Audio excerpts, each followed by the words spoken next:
সবাইকে স্বাগত জানাচ্ছি বিডি ভিউজে। আপনাদের সাথে আছি আমি সুস্মিতা দাস।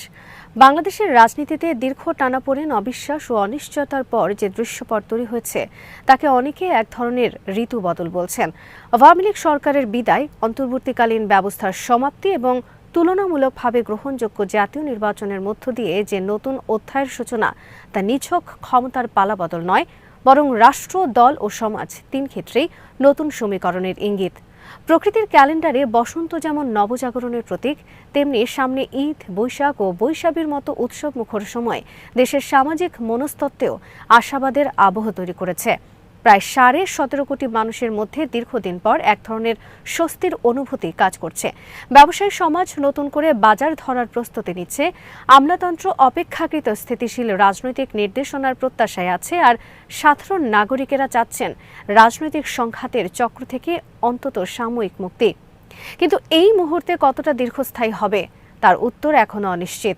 বাংলাদেশের ইতিহাসে আশার স্ফুলিঙ্গ দ্রুত নিভে যাওয়ার উদাহরণ কম নয়। লেখক গবেষক আলতাফ পারভেজের বিশ্লেষণ থেকে ওয়াহিদ ফারুকীর প্রতিবেদন।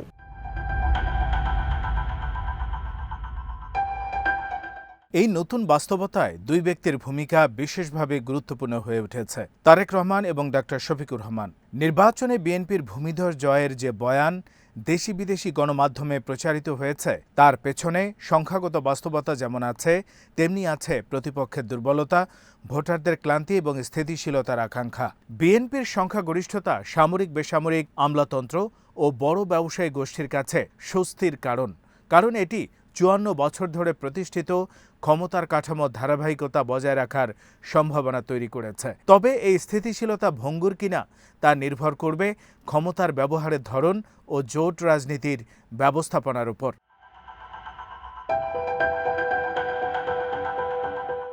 অন্যদিকে নির্বাচনের পরিসংখ্যান গভীরভাবে বিশ্লেষণ করলে দেখা যায়, জামায়াতে ইসলামের অর্জনও কম তাৎপর্যপূর্ণ নয়।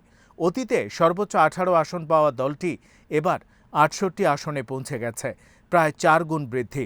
ভোটের হিসেবেও লাভটা নাটকীয়, 41 থেকে বেড়ে 2 কোটির বেশি ভোটের সম্ভাব্য প্রাপ্তি। প্রচলিত সংজ্ঞায় ল্যান্ডস্লাইড ভিক্টরি বলতে প্রতিপক্ষকে কার্যত নিশ্চিহ্ন করে দেয়া বোঝানো হয়।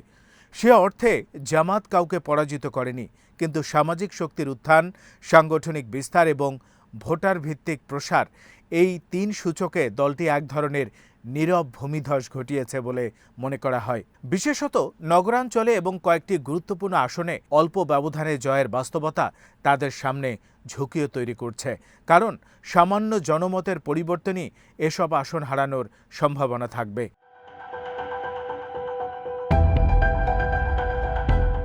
ডক্টর শফিকুর রহমানের নেতৃত্বে গত এক দশকে জামায়াতের আদর্শিক ও সাংগঠনিক রূপান্তর একটি সুস্পষ্ট পর্যায়ে পৌঁছেছে। ঐতিহাসিকভাবে দলটি প্রতিষ্ঠিত হয়েছিল মাওলানা আবুল আলা মওদুদের চিন্তাধারায়। মওদুদের অর্থনৈতিক দর্শন ছিল পুঁজিতন্ত্রের সমালোচনামুখর, পশ্চিমা সাংস্কৃতিক প্রভাবের বিরুদ্ধেও তার অবস্থান কঠোর। কিন্তু বর্তমান বিশ্ব ব্যবস্থা সর্বগ্রাসী পুঁজিবাদের কাঠামোয় পরিচালিত। বাংলাদেশেও বাজার অর্থনীতি, বৈশ্বিক বাণিজ্য, আর্থিক খাত ও কর্পোরেট শক্তি রাষ্ট্রনীতির অবিচ্ছেদ্য অংশ। জামায়াতের নিজস্ব আর্থিক প্রতিষ্ঠান, শিক্ষা, স্বাস্থ্য নেটওয়ার্ক এবং ব্যবসায়িক উদ্যোগও এই কাঠামোর মধ্যেই পরিচালিত। ফলে আদর্শিক শিক্ষার সঙ্গে বাস্তব জীবনের অর্থনৈতিক সম্পর্কের একটি টানাপোড়েন তৈরি হয়েছিল। নির্বাচনের আগে নীতিগত ঘোষণায় ডক্টর শফিকুর রহমান বাজার অর্থনীতির ভেতর থেকেই সুশাসন ও স্থিতিশীলতার কথা বলেন। এটি আদর্শিক রূপান্তরের এক গুরুত্বপূর্ণ ইঙ্গিত। পুঁজিবাদ বিরোধী বক্তব্য থেকে সরে এসে পুঁজিতান্ত্রিক কাঠামোর মধ্যে নৈতিকতা ও প্রশাসনিক দক্ষতার প্রশ্নকে অগ্রাধিকার দেওয়া।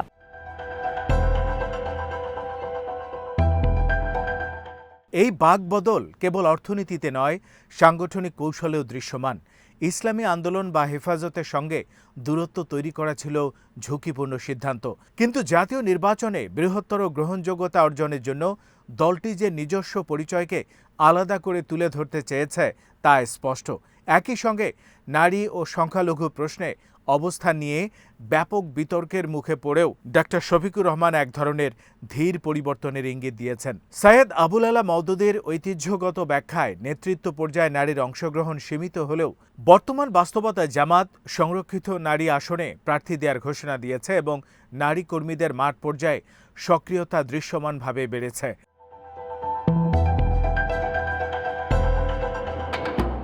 রাজধানী থেকে উপজেলা পর্যন্ত নারী সমাবেশ ও মিছিল দলটির ইতিহাসে নতুন চর্চা।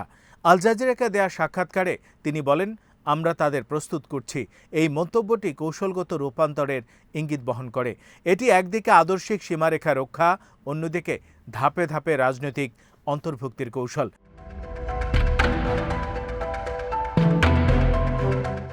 ডক্টর শফিকুর রহমানের ২১শে ফেব্রুয়ারিতে শহীদ মিনারে শ্রদ্ধা নিবেদনও প্রতীকী অর্থে তাৎপর্যপূর্ণ। ভাষা আন্দোলন ও মুক্তিযুদ্ধের প্রশ্নে জামাত অতীতের ভূমিকা নিয়ে যে সামাজিক প্রশ্ন রয়েছে তার প্রেক্ষাপটে এই ধরনের পদক্ষেপ দলটির ভাবমূর্তি পুনর্গঠনের অংশ। মুক্তিযুদ্ধকালীন অবস্থানের খোলামেলা মূল্যায়ন এখনও সম্পূর্ণ হয়নি, তবে নেতৃত্বের বড় অংশ ৭১ পরবর্তী প্রজন্মের হওয়ায় অতীতের দায় থেকে দূরত্ব তৈরির কৌশল গ্রহণ করা হয়েছে। এটি কেবল নৈতিক অবস্থান নয়, রাজনৈতিক বাস্তবতারও অংশ। কারণ নতুন প্রজন্মের ভোটারদের কাছে গ্রহণযোগ্যতা অর্জন ছাড়া দীর্ঘমেয়াদী বিস্তার সম্ভব নয়।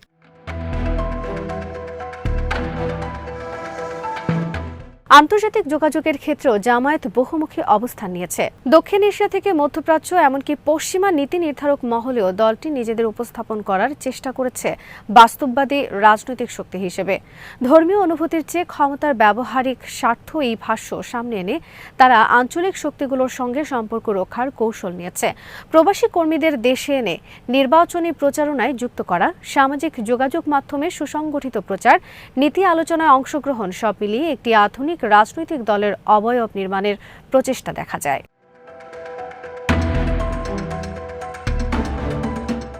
কিন্তু সামনে বড় পরীক্ষা বিএনপির সঙ্গে সম্পর্কের প্রশ্নে। অতীতে বেগম খালেদা জিয়ার নেতৃত্বে বিএনপি জামাত জোটের যে বোঝাপড়া ছিল তা ব্যক্তিগত আস্থা ও রাজনৈতিক প্রয়োজনের উপর দাঁড়ানো।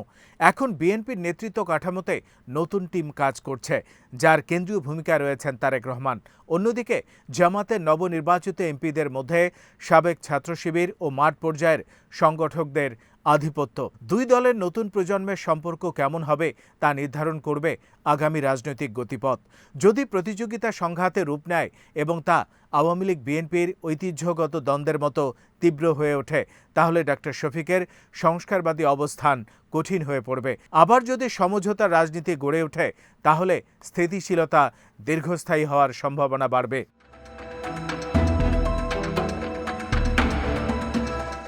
এখানে আরেকটি গুরুত্বপূর্ণ বিষয় হচ্ছে আওয়ামী লীগের ভবিষ্যৎ নিয়ে।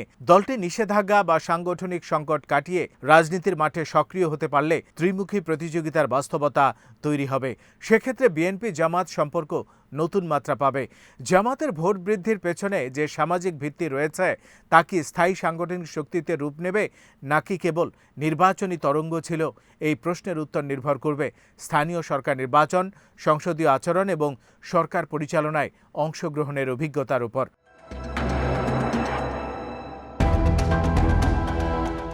অর্থনৈতিক বাস্তবতাও এখানে গুরুত্বপূর্ণ। বাজার অর্থনীতির ভেতর সুশাসনের প্রতিশ্রুতি দেয়া সহজ, কিন্তু উচ্চ মূল্যস্ফীতি, কর্মসংস্থান সংকট, বৈদেশিক মুদ্রার চাপ ও বিনিয়োগ অনিশ্চয়তার মতো চ্যালেঞ্জ মোকাবেলা করা কঠিন। ব্যবসায়ী সমাজ এখন আশাবাদী, তবে নীতির ধারাবাহিকতা ও প্রশাসনিক দক্ষতা ছাড়া সেই আশাবাদ টেকসই হবে না। জামাত যদি সংসদে গঠনমূলক বিরোধিতা আর অংশীদারিত্বের রাজনীতির চর্চা করতে পারে, তাহলে তাদের রূপান্তরের বয়ান শক্তিশালী হবে। আর যদি কেবল আদর্শিক ভাষণে সীমাবদ্ধ থাকে, তাহলে ভোটের উল্লম্ফন দ্রুত স্থিরতায় রূপ নিতে পারে।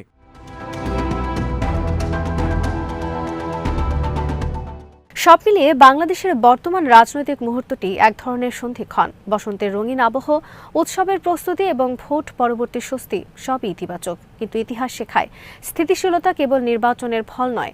এটি নির্ভর করে ক্ষমতার ব্যবহারের সংস্কৃতি, জোট ব্যবস্থাপনা, নীতির ধারাবাহিকতা এবং সামাজিক অন্তর্ভুক্তির উপর। তারেক রহমানের নেতৃত্বে বিএনপি যদি ক্ষমতার কেন্দ্র থেকে সমন্বয়ে রাজনীতি চর্চা করতে পারে এবং ডক্টর শফিকুর রহমানের নেতৃত্বে জামায়াত যদি তাদের ঘোষিত সংস্কার ধারাবাহিকভাবে বাস্তবায়ন করে, তাহলে নতুন এক রাজনৈতিক ভারসাম্য তৈরি হতে পারে। অন্যথায় আশার এই বসন্ত অতীতের মতোই ক্ষণস্থায়ী হয়ে ইতিহাসের আরেকটি অধ্যায়ে পরিণত হবে। আজ এখানেই শেষ করছি। সবাই ভালো থাকুন, সুস্থ থাকুন আর দেখতে থাকুন বিডি ভিউজ। চ্যানেলটি ভালো লাগলে সাবস্ক্রাইব করুন, সংযুক্ত থাকুন আমাদের ফেসবুক পেজে।